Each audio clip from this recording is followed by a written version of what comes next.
Good evening, folks, and welcome to day 19 of my beer advent calendar. One day closer to the end. I think we got day 19, so we got 5 beers left. Basically, it's just like an advent calendar you had as a kid, but instead of a chocolate, you get a beer behind each door. Now, I know the beers that are in the box, however, I don't know which beer I'm getting which day.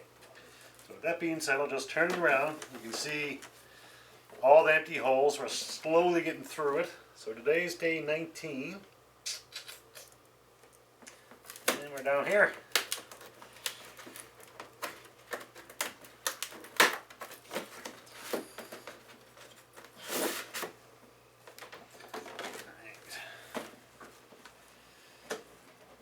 Alright, so I'll zoom in so you can have a look at the beer. Then I'll have a look at it and we'll see what we got. Pour it up, taste it.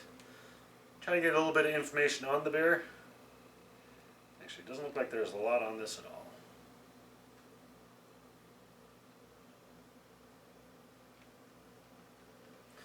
Alright, so the beer. This is it's really hard writing there. I think the name of the brewery maybe Landium. Handcrafted. It's a Vienna style lager. So actually, I've never had a Vienna style lager. My understanding, it's close to a Marzen, but they use a different type of malt. That's as much as I know.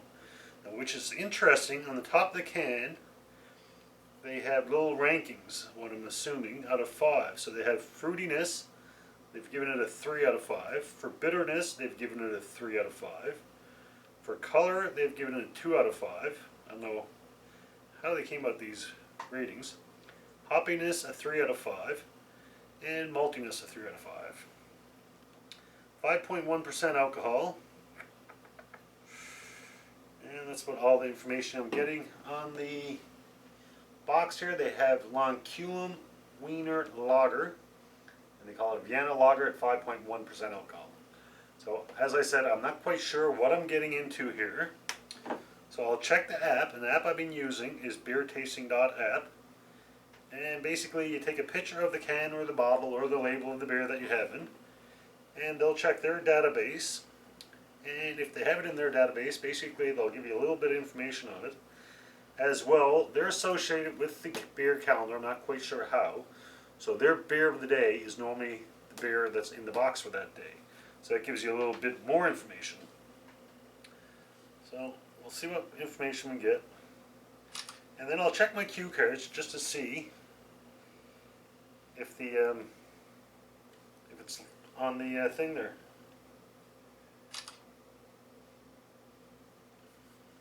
Alright. So they have a Vienna Lager can. They have it bottom fermented, which basically means it's a lager, not a ale. For beer description, they say the brewery is located in the picturesque village of Koschmotten, Gaeltal, Caruthia, Austria. Close to the Italian border, here at 720 meters above sea level. With its own spring, the best raw materials, and a lot of love for the products, deliciously fresh brewed beers celebrated. The Vienna Lager is a beer style by Anton Dreher, the Austrian brewer legend. He combined cold fermentation with knowledge of English malting techniques and thus create the Viennese camp as we know it today. That's kind of interesting because I was understanding all these beers were German beers. And what I'm reading there is saying it's a Austrian beer. I'm not quite sure. So I'll read what they have for the beer of the day. They're just talking about this beer. They say in 1841, according to history, Anton Dreher brewed the world's first pale bottom fermented lager. Something special for those times because beer was usually dark, and since hardly a brewer had adequate cooling, mostly top fermented. Dreher did not like the fact that bottom fermenting beer was not possible all year round due to high temperatures. So he invested in the development of the artificial cooling by Karl von Linz. In order to try the process on a larger scale, Dreher bought a brewery in the Italian-speaking part of the Habsburg Empire in Trieste in 1868. The city had a, to put it mildly, devastating reputation for its beer. so it seemed impossible to the entire professional community that something drinkable should be created there. In September 1876, Lindell developed a prototype which went into service the following spring and was supposed to continue work until 1908. The Trieste brewery experienced an unprecedented bloom, and more breweries started to equip their breweries with new technology. Dreyer made a relatively light malt with the help of English technologies and became one of the most successful brewers of his time with the Viennese beer style. The political upheavals in Europe since the middle of the 19th century had also caused a large wave of immigration from the two German-speaking empires to the New World to America, which was also followed by many well-trained brewers. They landed mostly in Texas and Mexico. After all, the USA was already occupied by numerous breweries in the German tradition, and revived the tradition of the Vienna camp there. Well, this is a little bit long, but I'll keep reading. In Texas, annexed by the U.S. in 1845, the Germans and Austrians founded settlements such as Fredericksburg, New Braunfels, and Pluggersville, while Czech-speaking immigrants, for example, launched a city called Praha. While the brewing companies of the first immigrants were only of short-term success due to unfavorable temperatures, their successors had artificial cooling in the luggage from 1890. Texas beer production rose from 14,000 barrels in 1879 to over 400,000 barrels in 1902. The Vienna Lager is experienced a kind of resurrection with the craft brew movement. Various breweries have an excellent representative of this beer style in its program. In Austria itself, the somewhat stronger version, the Märzen or Viennese export, is served. In terms of taste, it is characterized fine malt flavors that go as far as light beery tones. Hops play a subordinate role. The Wiener Lager is a perfect snack and beer garden beer that goes well with sausage and roast chicken. Holy jumpins. Today, behind door number 19 of the original Calais Brewers calendars, we find a Wiener Lager from Waxium, a small private Austrian brewer which is located in the picturesque village of, and I already said the name, I'm going to try again, Austria.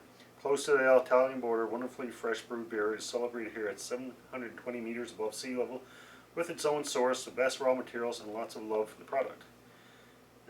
It's bottom fermented specialty brew with caramel malts. The malts add color and aroma, slightly sweet, reminiscent of caramel candies, pleasant hops, food pairing, Austrian snack, sandwich, panini, and blah blah blah.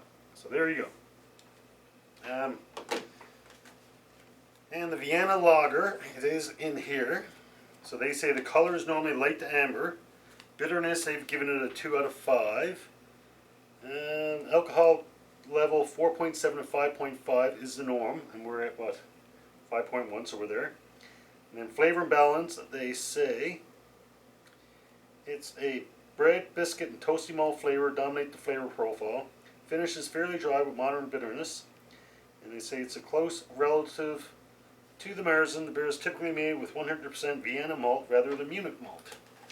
Alright, so I'm going to pour it up and see what we have.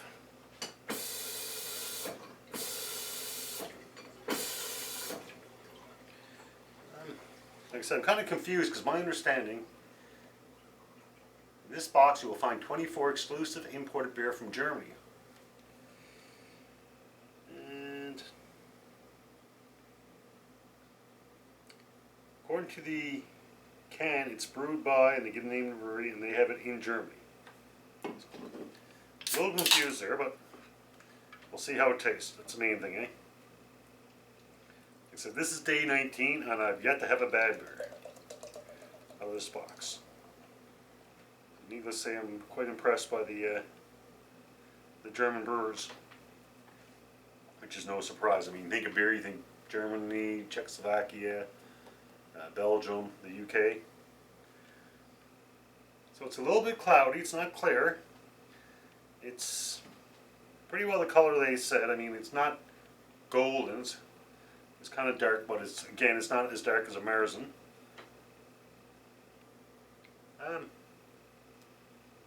Not a lot of aroma. Let's see what it tastes like.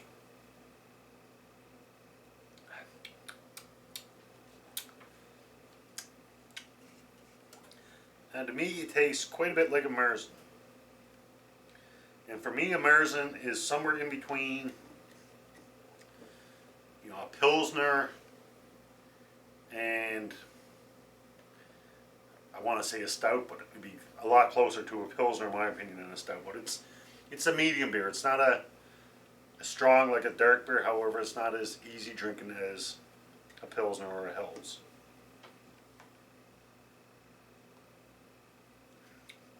Now, it's not a hard drinking beer. When I say easy drinking beer, when I say easy drinking, to me an easy drinking beer is one that, you know, if I was going to a party or I was going somewhere, I could easily sit down and have several of them. To me, that's an easy drinking beer. Like a Guinness, I like Guinness, a Guinness stout. I like stouts in general. However, for me, you know, for me to have a stout, one, maybe two tops, that's about it. Probably just one. So although I enjoy it, for me, I wouldn't consider it an easy drinking beer. It's still very enjoyable, but it's not something I could have several of in one sitting. Alright, so to give this one a rating,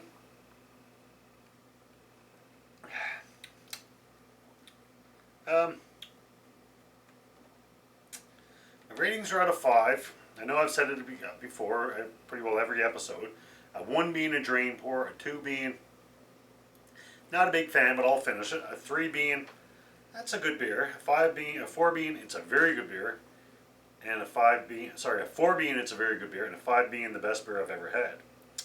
With that being said, for this one,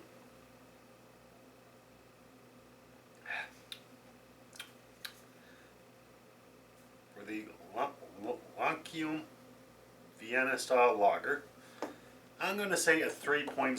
So that's a good beer, an okay beer. I'm enjoying it. I'm definitely going to finish it. But it's not something like, oh my god, I can't wait to have another one. I'd like to try another Vienna Lager just to see what the difference is. But for this one, I don't mind it. It's a good beer. A 3 for me is an average rating. So it's a good beer. You can easily drink it. You'll easily enjoy it. But for me, it's not something I'd go out of my way for. So here you go, folks. For day 19, a 3.0 for my first Vienna Lager. Hopefully you can join me tomorrow, day 19. Just seeing what we got left in the box. A pale Hefeweizen, which basically is a pale colored wheat beer.